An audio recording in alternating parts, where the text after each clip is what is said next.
Good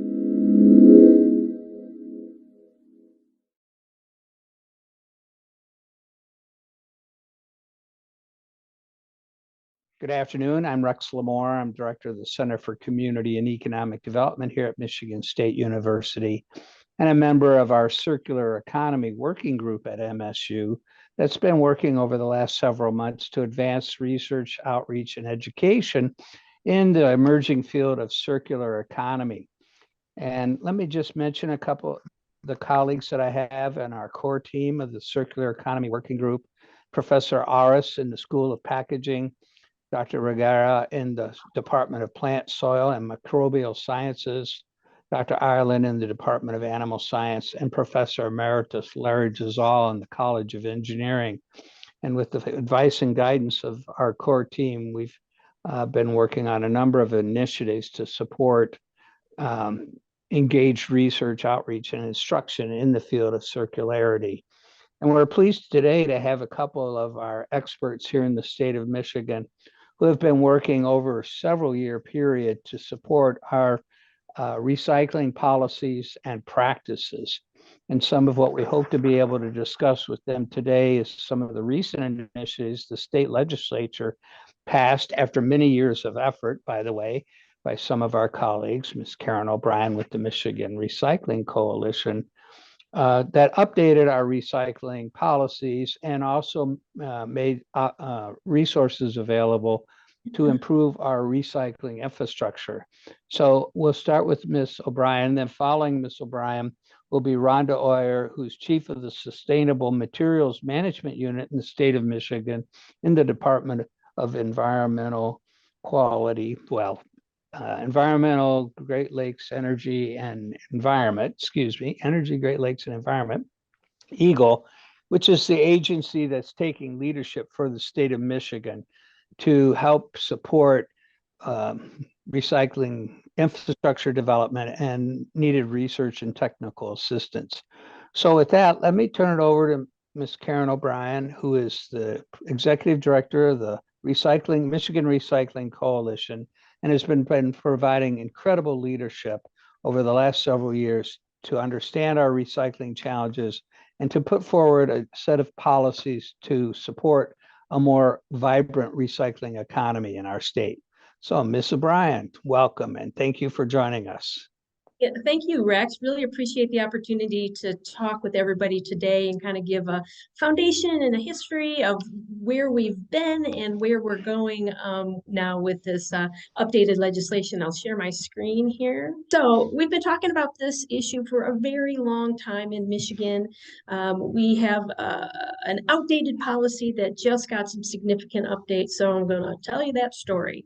But first, Kerrin O'Brien, Michigan Recycling Coalition. I've been at this a long time on behalf of recycling professionals across Michigan. We've been doing this work for about 42 years. We provide our members with kind of updated industry information and also a voice at the Capitol. So we hope anybody joins us in the work that we're doing to grow recycling in Michigan. The story really starts quite a long time ago. We've been producing waste for a very long time. But in the mid-1980s, the Mo-Bro garbage barge became a big idea. There was a company out of New York that sought to find cheaper ways to dispose of their materials. So they loaded their garbage onto a barge and they traveled that barge up and down or down the eastern seaboard, stopping at every port to find a cheap place to dispose of this material.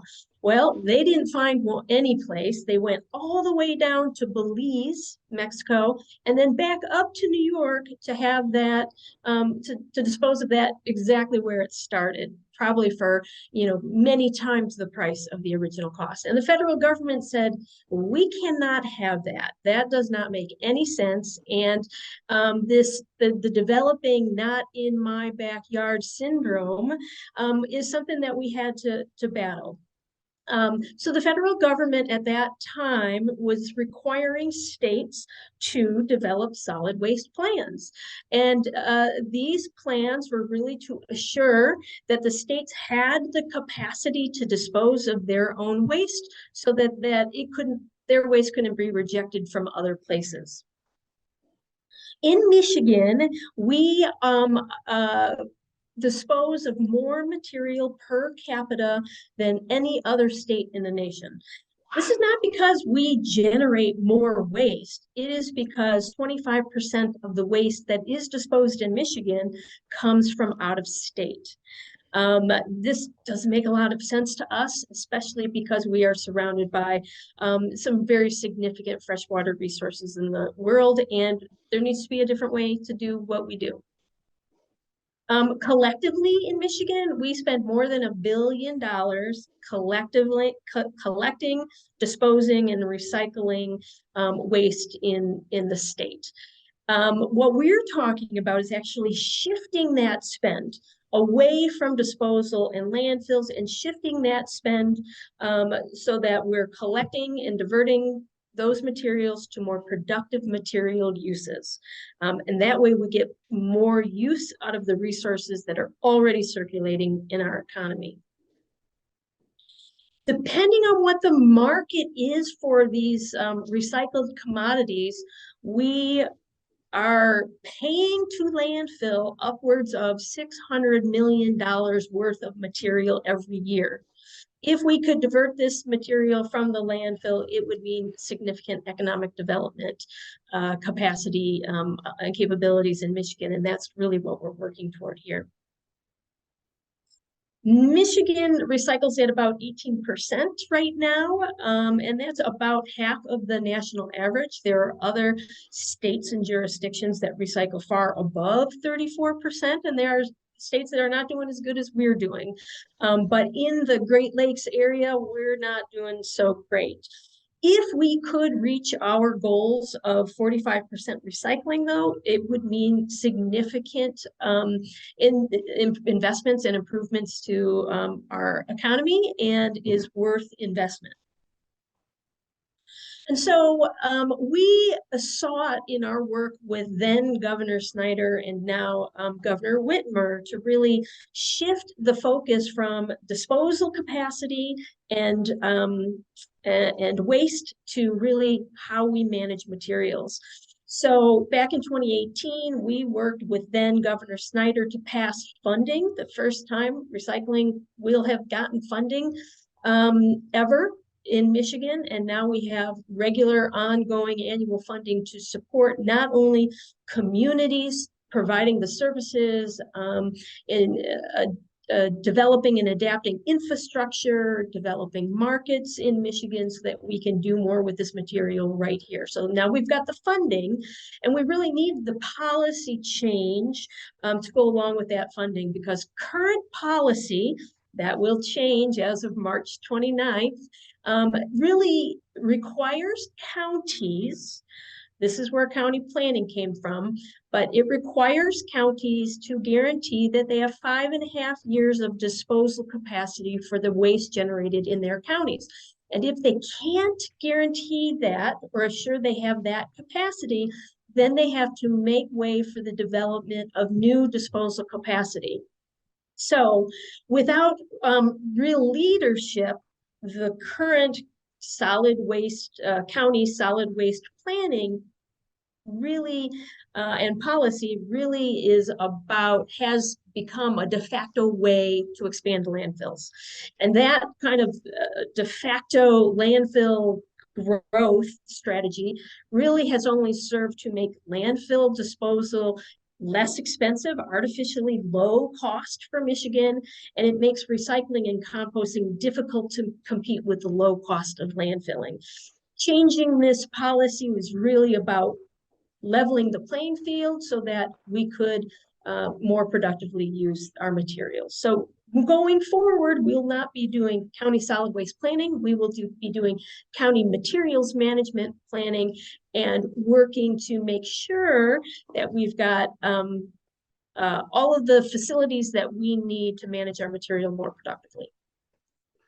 So EGLE then has facilitated a working group. Michigan Recycling Coalition ended up being one of about 70 different stakeholder groups that work together to look at current laws, Part 115 as it stood in this disposal capacity mindset. So we worked together to figure out what could we do with current statute to update it, modernize it, to think about productive materials management. And so the goals for that process really came down to removing the policy preference for disposal, assuring that counties could assure they had capacity not just for disposal, but also for composting and recycling and other things. And assuring that those facilities could also be cited, because the purpose of solid waste planning is really about combating that not in my backyard attitude, and giving the state the power to come into a county to say, if you guys need a landfill, that landfill should be here. So if they couldn't do it themselves, the state was going to do that for them. But in this new updating process, we wanted to look at ways that we could give some of that power back to locals so that they could determine they didn't need a landfill, they didn't have to have a landfill. So it was really preserving the rights of the locals as much as we could, to cite these facilities where it made sense for them. And then frankly, re-engaging basically the entire state in planning means that we're all talking about what to do with waste, and hopefully that engagement then facilitates a regional conversation about what kind of regional facilities are needed, or how interlocal agreements could build economies of scale to make these facilities more productive and more successful in the current economic climate. As well as give EGLE the tools it needs to oversee these facilities. Composting can stink if it's not well managed, and giving EGLE the tools it needs to make sure that these facilities, composting facilities, recycling facilities, are operating according to regulations. Those are all important things. And then, of course, making sure we have all the programs necessary to actually pull materials out of households and businesses and get it into manufacturing. So that was the goal of this overall process. What we're talking to counties and municipalities about right now is really a defined set of information, because EGLE is still at work figuring out all the details of this whole effort. So what we know and what we want to communicate is that what this means is that every county will have to have a materials management plan. Doesn't necessarily mean that the county has to develop that plan, but it does mean that they have to have a plan. That local governments are an integral part of this planning process, and will be highly encouraged to and incentivized in some cases to participate. But if there can't be local agreement, usually what is required is 2/3 agreement by locals to move a plan forward. If they can't get that, within 120 days, then it'll go on to EGLE for approval. We can't get stuck there. We're being told that EGLE is likely to call for these plans at the beginning of 2024. We're still waiting for that deadline, but once that timeline is established, there's a whole series of time frames that will have to be followed once that is called for. So they're being very careful about planning for that. Once the state calls for plans, then counties will have 6 months to work locally to figure out who's going to do that planning and who's going to be the authority that moves forward on that planning process. Overall, the planning process after this initial initiation is a 3-year process. So it's going to take us a while to get there. But this 3 to 4 year process that we are in right now, or beginning to see, is when we're going to see a lot of conversations. I think a lot of innovative conversations happening about how we can do this effectively, locally, regionally, and at the state level. And it's exciting, frankly. So this is really getting down into the weeds, but counties need to figure out for themselves whether they want to plan or not. They don't have to. And if they don't want to plan, it can happen on a multi-county level. It can happen on a regional level. It can also plan to be that the major municipality in that area step into plan.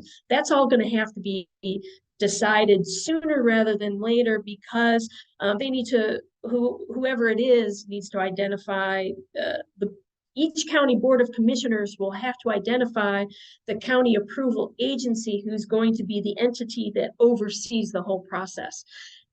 And that could be any one of those people I mentioned, regionally or multi-county. And before planning is initiated, then each county will have to reach out to its surrounding counties to see if there's any reason to develop any interlocal agreements to plan together. These are regional facilities. There may be good reasons right now for 2 counties to come in together or 3 counties to come in together because they're sharing those facilities, and it just makes sense to do this together. Right now is an important time to envision what the future looks like. And I say that because county planning money can be used for planning, and whatever is left over can also be used for implementation of those plans. And so if you can get it together about what you want to do, then you can use those funds for planning.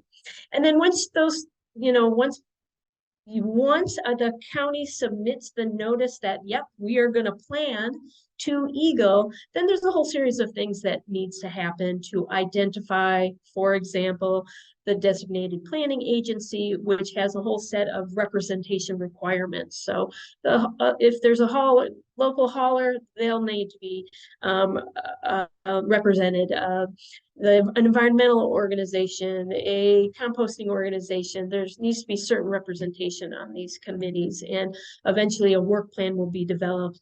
EGLE will approve that work plan, and everything will get started in earnest.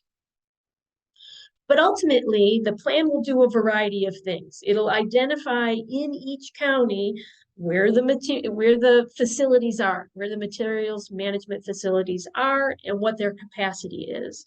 There are new regulations for some of these facilities, recycling facilities, composting facilities, diversion facilities. They'll have to be permitted in many cases. So these regulations are important to track for any developing facility and ones that exist, frankly. And then each county will also have to have a good handle on the amount of materials that is generated by their residents, by their businesses, so that they can determine what kind of capacity they need, and if there needs to be new facilities to develop to meet the capacity needs. So throughout the progress, they'll be establishing a recycling rate and tracking that recycling rate. They'll also be setting their own goals, not only for recycling, but for utilization of materials, both for organics and inorganics, and they'll have to be showing how they plan to make progress on benchmark recycling goals, which I'll talk about in a moment. So the plan will also have to contain enforceable mechanisms. So how does the county or local units of governments, how are they going to assure that services are provided? Is that through licensure of haulers? Is that through contracts with haulers? Is that through interlocal agreements to develop an authority and giving the authority the power to provide these services? There's a variety of ways this can happen, but those need to be contained in the plan. As I said earlier, it's really important that, and the plan requires that there is a siting process included in planning, so that if it's identified that new facilities need to be established, there's a pathway for those facilities to be sited and developed. We'd like that to happen through local zoning and through host community approvals and agreements. But if it's needed and locals are having a problem citing it, the state can step in. there are provisions so that exclusionary zoning cannot be a thing. You cannot zone out compost sites. And it's important to note here that with the increased regulations on compost sites, we're hoping to eliminate some of these problems so that compost sites become community assets, not community liabilities that communities end up wanting to zone out because they don't want those problems. We think they're assets because they create soil amendments that can be used very locally. So all of this stuff ends up being very integral and connected when it's thought about and is deserved of this conversation. In the plan, they also talk about the transportation infrastructure of all the managed materials, because the closer we can keep this stuff to the generation source, the less money we're paying to truck it around the world, and the less climate impacts we'll make doing that. So keeping it local always makes sense. And so, of course, the plan will document all these strategies and all these goals, and the counties or the CAA will have to document progress and demonstrate progress toward these goals so that it can be considered for additional funding by the state. So benchmark recycling standards as a recycling person is where I think some of this rubber hits the road here. This is really about assuring that recycling services are available to Michiganders across the state. And it would be, in my perspective, what we're really working toward is having recycling services on par with waste services. And this is how we start to get there. But the new statute says that curbside recycling shall be available in communities over 5,000 by 2026. There's always more detail and caveats in Part 115, but these are the basics that you need to know. And in communities that are less than 5,000, they will be served by drop-off opportunities. And in counties that are under 100,000, there's one drop-off that needs to be provided for every 10,000 residents. In counties over $100,000, there's one drop-off that needs to be provided for every 50,000 residents that don't have access to curbside recycling. That's assuring that we can pull that material out of households and businesses and get it into manufacturing. This is, I think, how it happens. So EGLE is developing a variety of tools to help counties and municipalities undertake this, what feels like a monumental task. There's a bunch of guidance documents about Part 115 and what compliance looks like. Per Part 115 itself, EGLE will provide a plan format, a checklist and a easy, kind of fill in the blank situation to help communities, counties go through the process. There will also be a toolbox of, what interlocal agreements can look like, what ordinances can look like, how communities are providing recycling guides, both by paper and electronic. So there will be a variety of tools available to help the counties do this work, but also the municipalities to do this work. Whoever takes on the job of developing this county plan will receive funding, and the funding cycle is 5 years. Over the course of the 5 years, $60,000 will be provided per county to do this work. And in the first 3 years of that planning cycle, they'll get an additional 50 cents per capita, up to $300,000 to undertake planning, and then whatever is not used for planning can be used for implementation. If counties decide to work together in a multi-county plan, then there's an additional $10,000 a year per county in that work, because it takes a little more to make everything happen. So it's a really important point here to talk about the fact that even though counties are the facilitator of the planning process, these services are provided at the municipal level. Townships, cities, villages, and locals, frankly. There are households that buy directly these services from their waste hauler, but they're provided in a number of different ways, or they're provided curbside in this way. Each of these streams of materials, if they're going to the landfill, it's collected in one truck. If it's going to a recycling center, it's connected in another truck. If it's going to for organics and composting, it's collected in another truck. This does increase our costs, but it also decreases what we spend on landfills.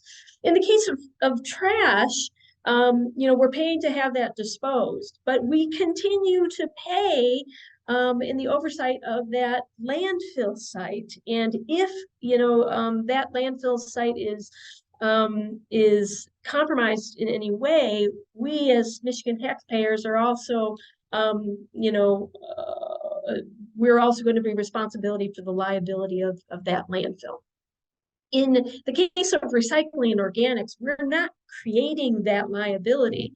We're actually processing that material, and at the end of it, we can sell that material, and that, when markets are good, that revenue can be shared with the municipality that's buying those services. And that's why we encourage municipalities who can benefit from the economies of scale that they provide by providing community-based services rather than individual services to do this, because there's the benefit of revenue sharing.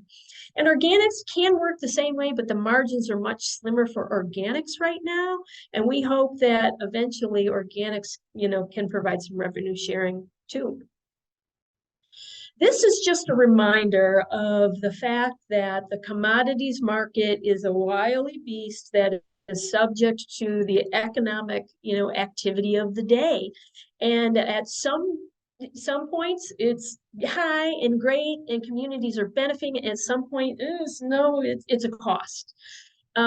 This is the point where I remind people that that's why the public and private sector have to work together, because the public sector creates that floor and the private sector can benefit financially speaking from the arrangement of providing those services. But recycling services, especially provided at the curb, you can't turn them on and off. You're going to have to ride out this wily marketplace. And it's our hope that as we get better and as the tide rises for everybody, that those benefits will only grow over time. In Michigan, we've been working for a long time on developing Michigan markets for this material. The blue dot at the top of the screen here is a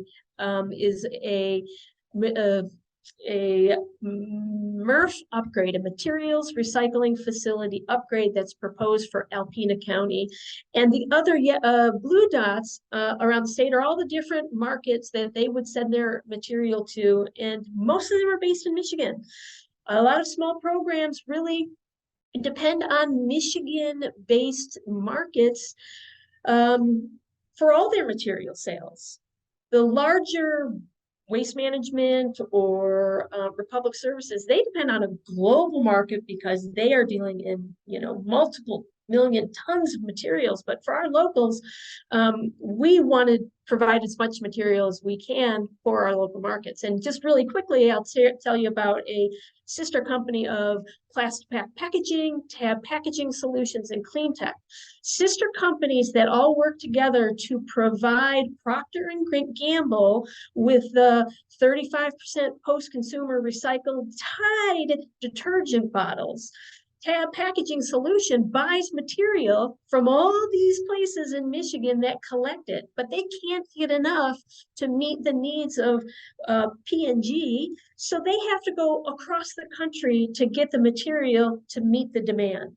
If we can pull more material out of households and businesses to meet their demand, it makes that cost smaller for all of us, therefore keeping the value of these materials in our community, not the liability.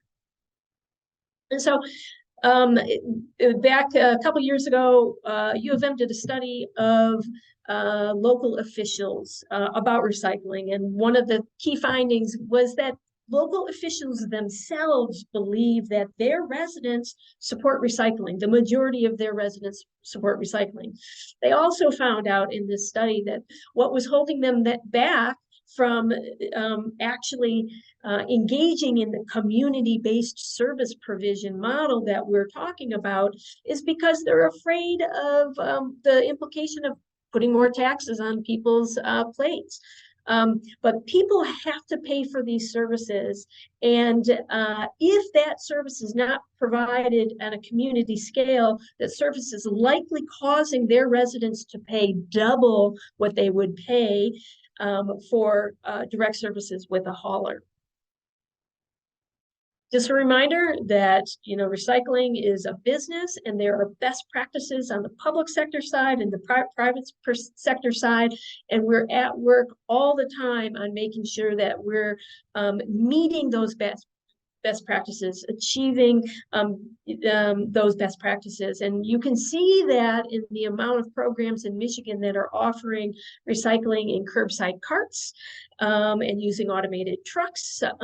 We all know that education needs to significantly increase because of contamination issues. We're working on that, and more funding is becoming available for us to do that better and better for the betterment of all our programs. So there's all kinds of best practices out there. Moving from bins to carts actually doubles the amount of material that is collected at the household. That's been proven over and over. Single stream curbside recycling is a benefit to communities because it reduces one of the most significant costs that communities have, which is the provision of curbside waste services. And so single stream curbside recycling reduces that cost, increases the amount of materials we can collect, builds economies of scale, win-win.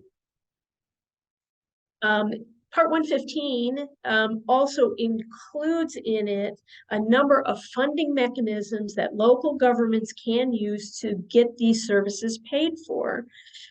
Some of them need voter approval. Some of them don't require voter approval, but there are ways to get these paid for, but they do require local officials taking action, and they need support and to be recognized for the hard work they're going to undertake to move the political will necessary to make that happen. Lots of mechanisms to get that funding done. And then I'll say that there's a variety of resources that are available.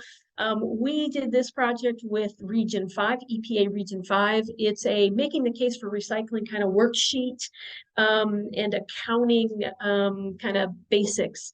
But a local government can put information into this worksheet, real basic information. It can spit out and help them see where they fit into the recycling system in their region and what they might be able to contribute. A compost site, curbside recycling, a drop-off site. It just is a wayfinding tool for those that are communities that are fairly new to this effort. EGLE's got a whole bunch of grants and opportunities available for local governments to take advantage of. I'm sure Rhonda might have more to say about that. And there's also Next Cycle Michigan that is funded by EGLE. This is a really new and different kind of effort to incubate and accelerate big recycling ideas into shovel-ready projects. Whether it's a pilot project about collecting food waste at the curb or hub and spoke drop-off opportunities in a region. This provides kind of the technical assistance and expertise necessary to help locals begin to envision what that looks like and pull the partners together so it can be funded at the other end. Working with MSU Extension on an opportunity that is a very kind of overview, introductory, high-level 12-unit web-based course to learn all about what recycling is and all the parts of it. And there's an opportunity for a scholarship to our annual conference in May for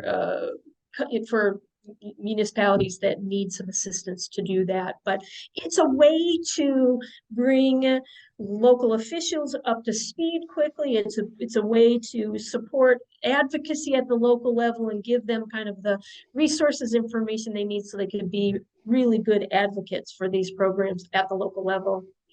Our conference is May 9th through the 11th. EGLE will have a track of 5 sessions that are all about different aspects of Part 115. We'll have great keynote speakers. There's all kinds of things that are planned on happening there. We expect a large crowd this year, and I think it's going to be fun. So thanks for the opportunity to share all this with you. Exciting work going on in terms of improving Michigan's recycling rate. A lot of work going on, and thank you for your leadership over the last several years in helping us to get to a 21st century material recycling framework. Now joining us from EGLE, the Department of Environment, Great Lakes, and Energy here in the state of Michigan, the agency that will be helping us to implement some of these goals, is Ms. Rhonda Oyer. Ms. Oyer is with the solid waste section of EGLE and is providing leadership on a number of the initiatives that were outlined and finding out ways that where we might engage with the state on supporting some of the innovation in implementation and work going on. So Ms. Oyer, please. So good afternoon, everyone. As was previously mentioned, I'm Rhonda Oyer. I'm with the solid waste section. And what that means is every day I talk about trash. So what I'm hoping to do is to help people talk about trash in a different way. And as Kerrin mentioned, this is an exciting time to be part of the materials management program in Michigan, because we all have an opportunity to be involved in making history in Michigan right now. So implementing the changes in Part 115 is a huge undertaking, and that's going to require a lot of thoughtful, considered, and deliberate changes to the way that we're managing things in the state. It's going to require updates to existing policies and procedures, the development of implementation materials, and education, outreach, and training for both EGLE staff and our other external and internal stakeholders. So there's a lot going on right now in the statute, or in the state, and it's not letting me advance my slides. So let me try this. Okay, there we go. So as Kerrin did mention, this was a huge years long project with lots and lots of stakeholders that we worked with to create these changes to Part 115 that ensured that we focus on what today's priorities are. And these are all part of a statewide initiative to shift our focus from disposal capacity to materials management, and looking at these materials that are at the end of their life as more of a resource than something to just throw in a hole in the ground. To ensure the shift for everyone in the state of Michigan, our efforts here at EGLE include developing stronger measurement of and reporting by materials management facilities, market development projects to strengthen our circular economy, a statewide education campaign to increase the quality and quantity of materials that are coming into the recycling stream, and grants to improve our infrastructure and engagement. So we talked a little bit about what the current structure is in Michigan, and this is a little bit about the state of landfilling in Michigan. We actually have about 66 active landfills in Michigan that are accepting waste from residents, 28 years of disposal capacity based on current landfill capacity and disposal rates. So we've done a great job of creating disposal capacity. About 18.6% of that waste is from out of state and Canada.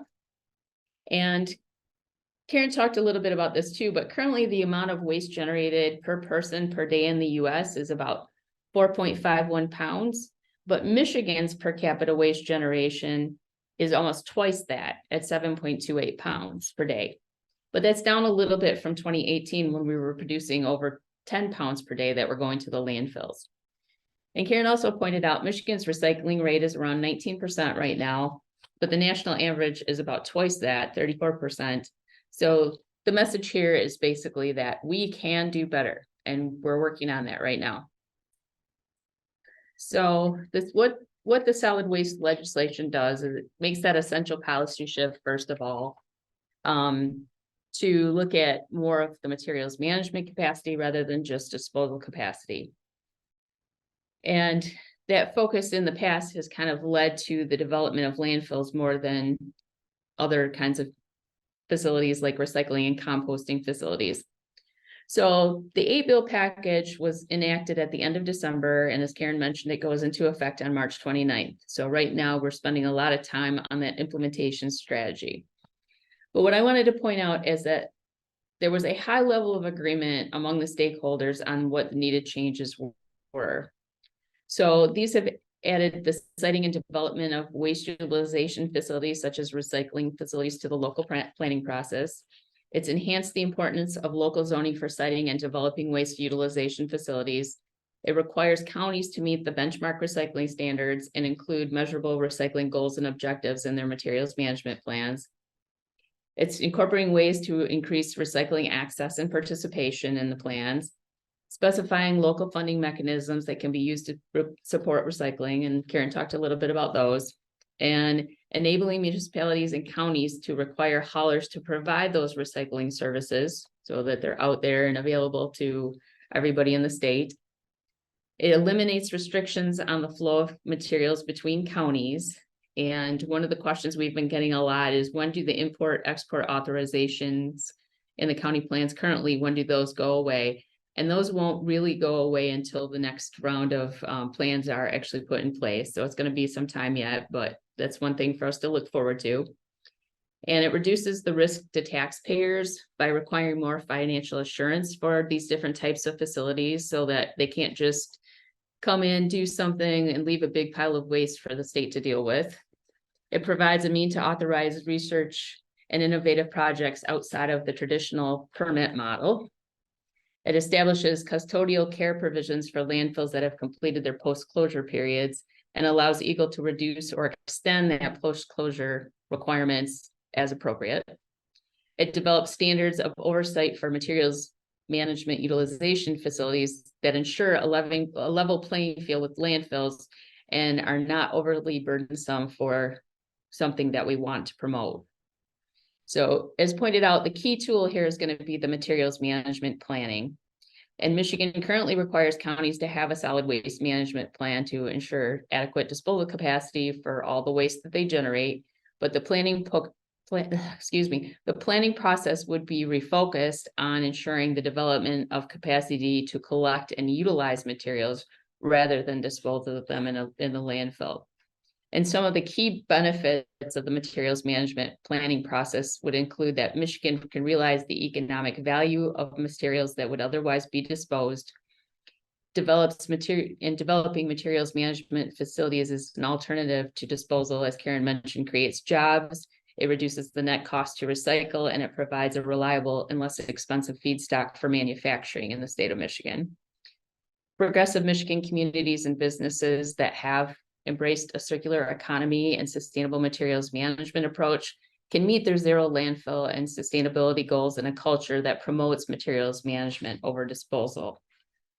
Market barriers to the movement of materials within the state are eliminated by eliminating those county import-export authorization restrictions, and it will enable communities in the waste industry to better adjust to a market that's focused on sustainable materials management practices.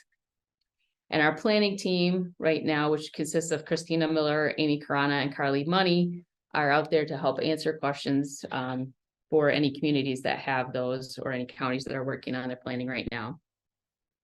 It also provides in the statutory amendments new standards for recycling and composting facilities, and Kerrin mentioned some of those. And it also includes different authorization levels for materials utilization facilities, depending on their size and their perceived risks to human health and the environment.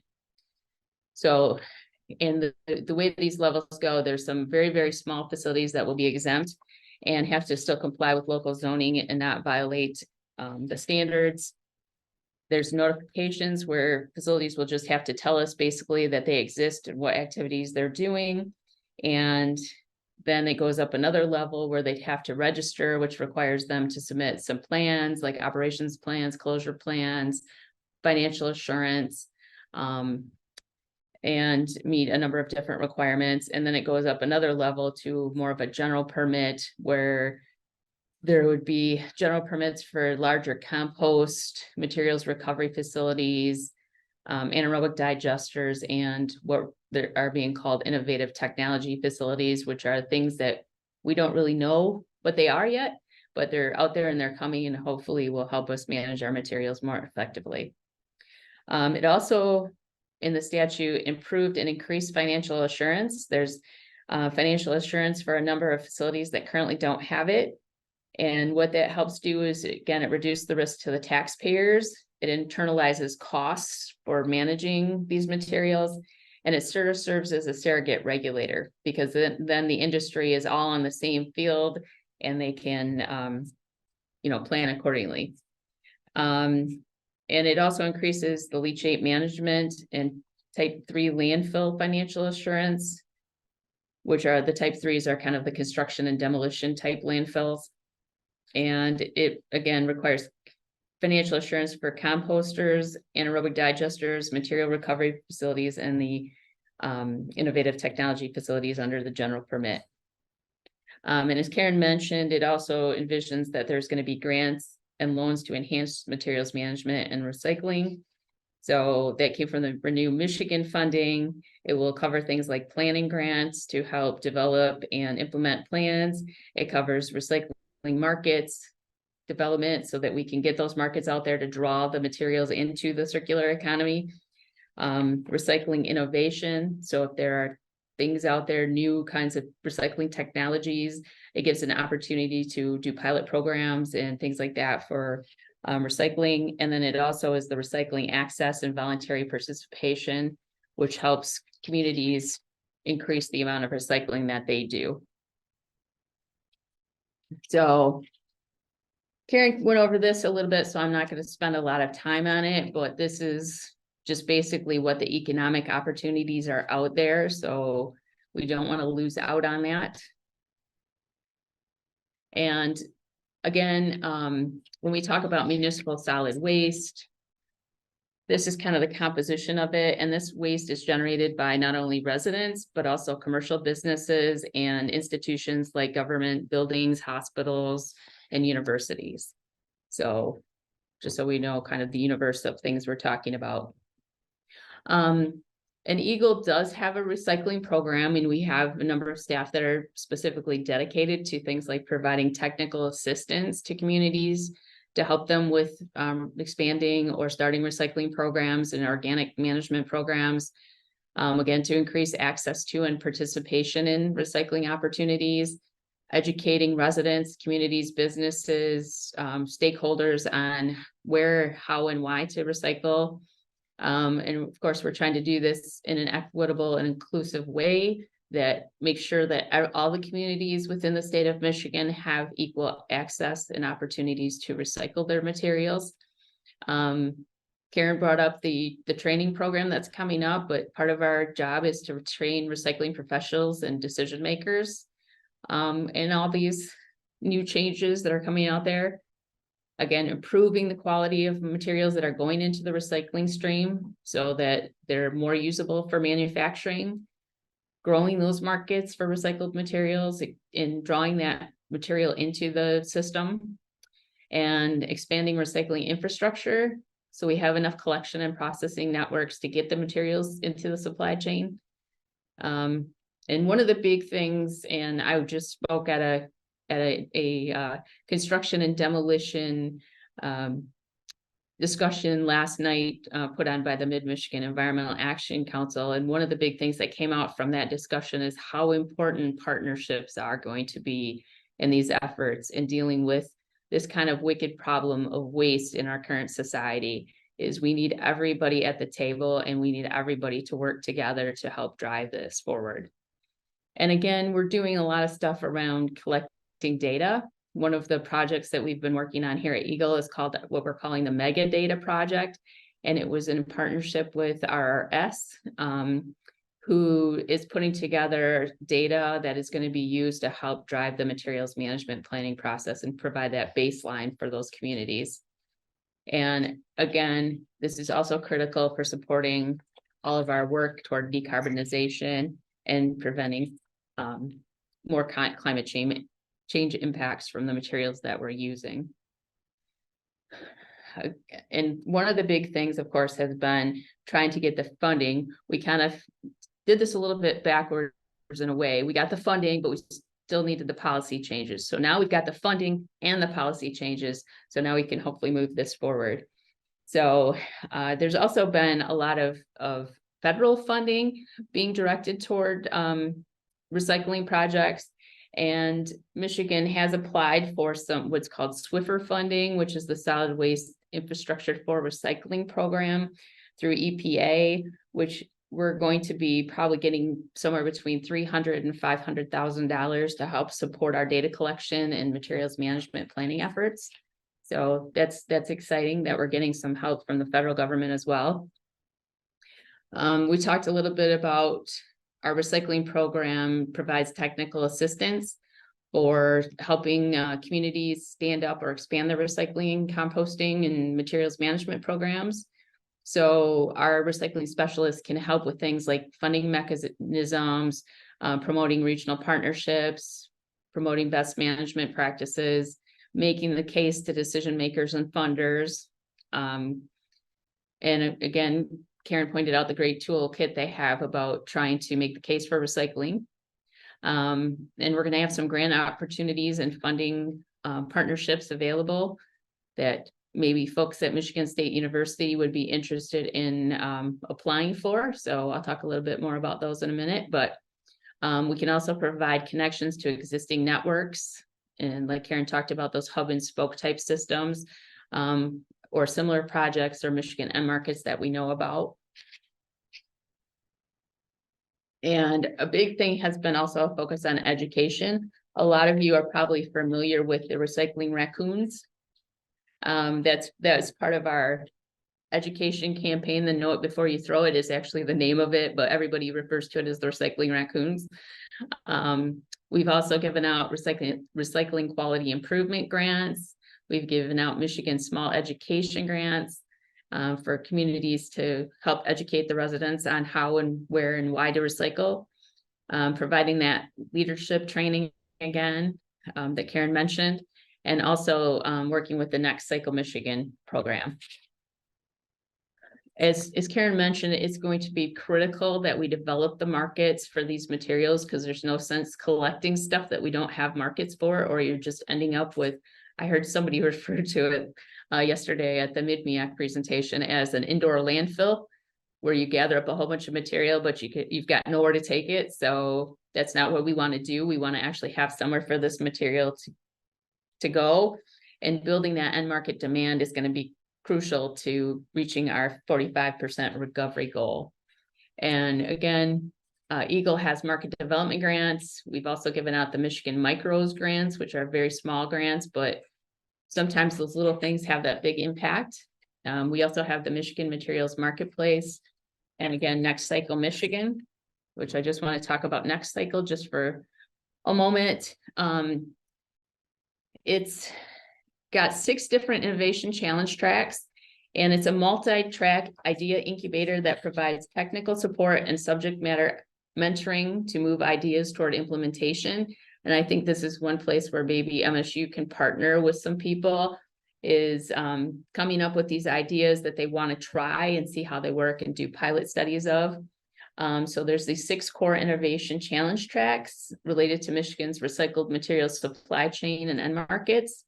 And just to give one example, the recycling innovation and technology track, which is the one on the lower left corner, they're looking at a proposal right now to make automotive parts from mixed plastics, or maybe recycled textiles. So these are the kind of things that universities are good at, coming up with these innovative ideas, and this gives it some partners and some funding to move those ideas forward. Our other big thing that we're doing, again, is data and metrics gathering. We have right now what we call Part 175, which is the annual recycling reporting, and there are a number of materials recovery facilities that are required to report through that, but we've also had some voluntary reporters as well. And that, along with some of the data we're going to get out of the new materials management planning, is going to help us better calculate our statewide recycling rate. And then there's also been some annual surveys of our education campaign impact. So the recycling raccoons, like how does that impact people? And what does that mean about their attitudes toward recycling? So those are some of the things. And I also mentioned our mega data project, which is going to provide like a baseline of what's currently out there in terms of materials management facilities that can be used for the materials management planning process. Which again, that's our big tool for helping get these changes actually implemented going forward. So kind of to summarize the future of waste, our focus to date has been on the adequate long-term landfill disposal capacity. And what we want to see for the future is a more integrated system. Because we've basically heard from our stakeholders, and we as a state need to do better. And we've learned how to do it better. So now these changes to Part 115 will make that fundamental policy shift from focusing on disposal capacity for waste to viewing waste as a resource and putting it into a more integrated waste management, materials management system. And Michigan used to be a leader regarding recycling and litter disposal back when we passed the bottle bill in 1976. And just think about how much 10 cents was back in 1976 when we implemented the bottle deposit law. And it's not changed since then, but I did some research, and back in 1976, it was like having a 50-cent deposit on a container in today's money. So again, we have an opportunity here, and it's an exciting opportunity to help move forward and make Michigan a leader once again in recycling. So if you have any specific questions regarding the new law and its implementation, you can direct them to that website or that web address. It's our solid waste mailbox. And we're trying to keep track of all the questions we've got because we are creating a frequently asked questions document that we're going to make available on our website. So we appreciate anybody's questions or concerns they have about implementation. And I've also included a link to the compiled law, which again goes into effect on March 29th, which is next Wednesday. So exciting times. Thank you so much for having me today, and I'd be happy to answer any questions. Thank you, Ms. Oyer. Excellent presentation and such good information. Thank you so much. And thank you for returning the screen. So let's see if our participants, we have a few participants that are with us here this afternoon. If there are any immediate questions from those who are in attendance, just please raise your hand. And this might be for me. It looks like it's about guaranteeing that a landfill will be fully secure for its lifetime. I think that what that's basically referring to is the fact that by adding the functional stability language into how we determine if a landfill is stable and we can release their long-term care, or not their long-term care, but their post-closure care responsibilities, and put them more into just like a custodial care, making sure that things are maintained going forward. And the way that they do that is through looking at how much leachate the landfill's producing and if it's not settling. So I don't know if that gets to your question, Dr. Ars. If I could add something there too, Sure. I know that Part 115, if the landfill isn't stable, they can extend the time that is required for that landfill to be actively managed. So there is some thought being put in place here to not just walk away from a landfill after 30 years, but you have to, prove that it's functionally stable, that it is that dry, empty tomb that we're talking about. But I think there is a lot of unknowns in spite of all that. Yeah, good addition, Kerrin. Dr. Harris had a follow-up question on that. Who is responsible for that? Did that get addressed, Professor? Who is responsible for making sure that the landfills are taken care of Yep, in the long term? right. It's supposed to be on the actual landfill companies, but I mean, we know that there's a number of landfills. One in particular I can think of where nobody currently owns it, if that makes sense. It's in receivership because the company that owned it went bankrupt, and the state is essentially managing that with the financial assurance that was put up for the facility. And when that money runs out, then there's a state account that can be used for that, although it's very underfunded at this point. So there are probably going to be state resources devoted to some of those in the long term if there's not another viable party. And I do believe that if a landfill is owned by a private entity and they carry it through the closure period and that 30-year or determined post-closure period, they can walk away, and the community then is left with some funding to maintain kind of the cap, to assure that trees don't grow and pop through the cap and that kind of thing. So ultimately, from my perspective, it is the host community that ultimately ends up being responsible for the long life of these landfills. Which is why it's important that they have a say in whether they get those in their community or not. Mm-hmm. See another question here from Professor Aris. Yeah, I have a question about, I don't know if you can hear me, about recycling and how you envision how the communities will move forward with this. You see that will be much an aggregation of counties on this, or will be, you imagine that will be 50-50? I'm trying to get a sense of, you will have more counties trying to come together, or will have 80 something different plans? I think it's just going to depend a lot on, some communities are really engaged right now and have been having conversations kind of on a regional basis. And there's other communities that have not had the resources to devote to that, and so have been less engaged.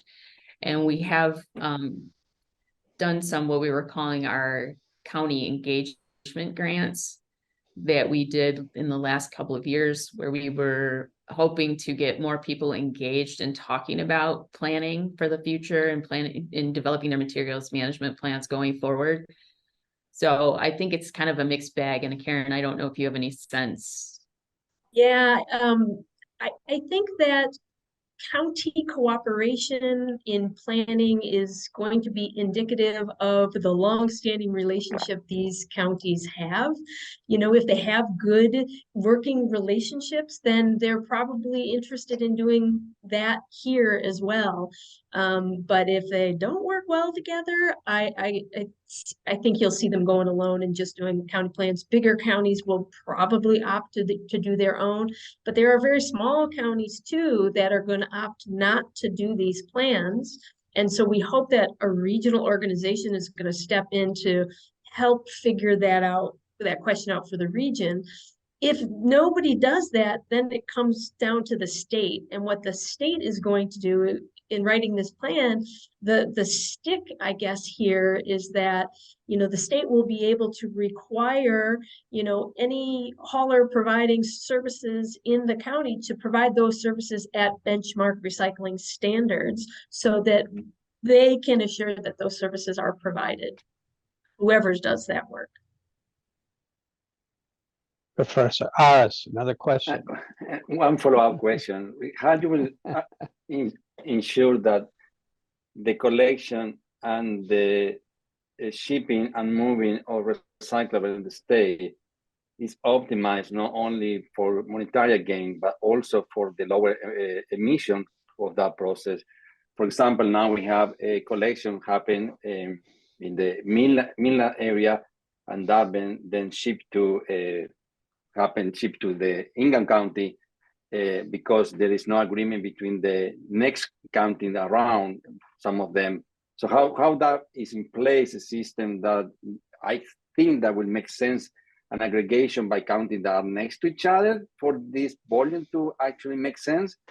but if this economic gain only by the partnership of the haulers or the companies are present in those counties, may not be the most optimal system for this. It seems like the market will dictate the optimal system here and not the lowest emission for this process. Mhm.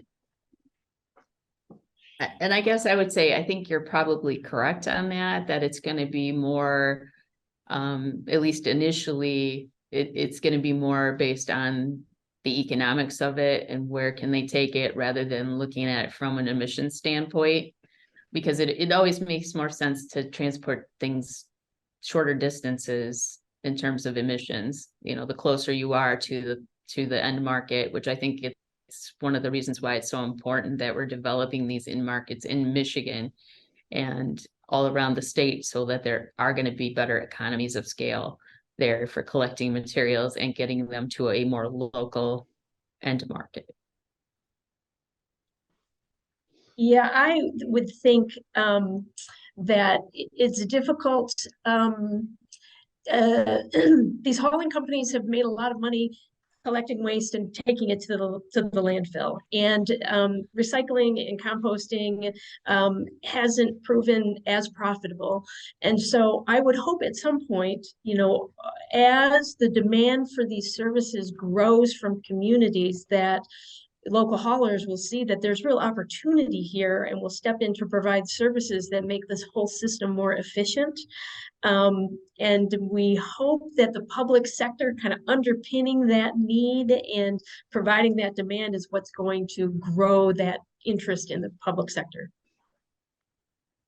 I have a question. If I understood the presentations, and thank you very much for excellent presentations, by the way.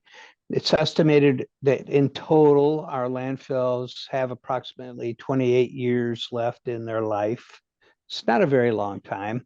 I suspect in certain parts of our state, that is a lower number if this is a statewide average. What happens in the event of a county or a collaboration of counties come to the end of their landfill capacity? And they can't agree on a location for a new landfill. Does the state then step in and create a landfill in that region for that jurisdiction, overriding local control? Is that sort of the way this is set up? Well, the hope is that they would be able to work that out, of course, before the state would have to go to that extreme of a measure. But yes, I believe that it's written in that way that the state could step in if necessary. But our hope would be that there would be another landfill somewhere in Michigan that could accommodate their waste.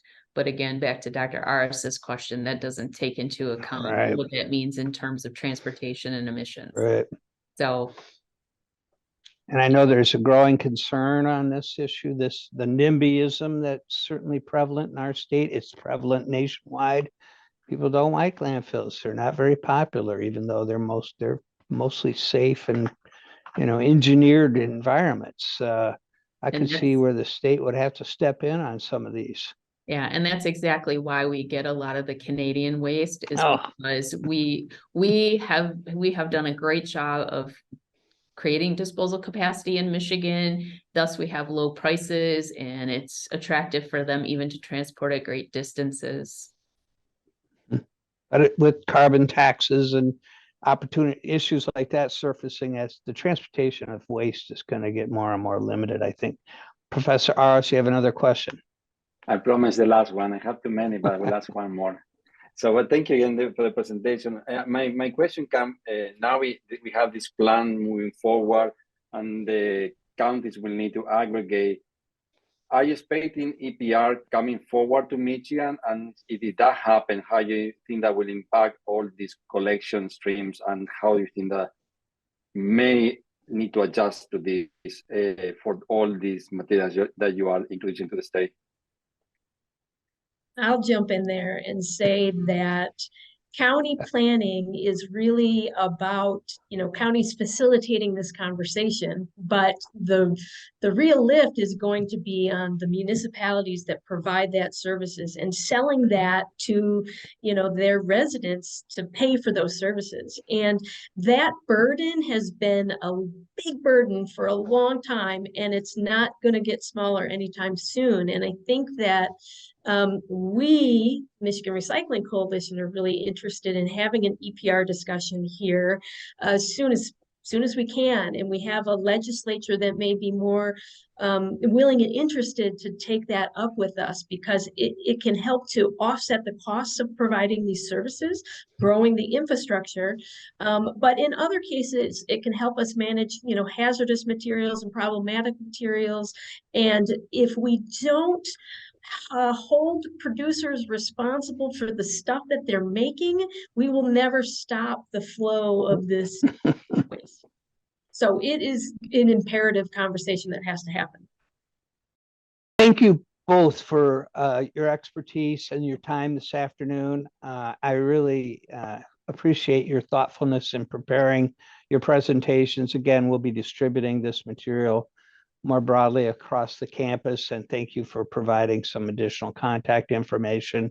You may be getting some additional questions from some of our colleagues as their time permits for them to look at this. I do want to say a few words of thanks to our research assistants, Ms. Dudley, who facilitated our conversation today, Mr. Hayes, and Mr. Fernandez, who will actually be editing this tape, and Sierra Sama and Ms. Zambronen, who's one of our associate directors here at the center, for their role in supporting the work of the Circular Economy Team, as well as the production of this webinar. So thanks to all of you for being here, and we appreciate your leadership and support in trying to advance a wise materials economy. So enjoy the rest of your afternoon, and look forward to seeing you again at some future opportunity.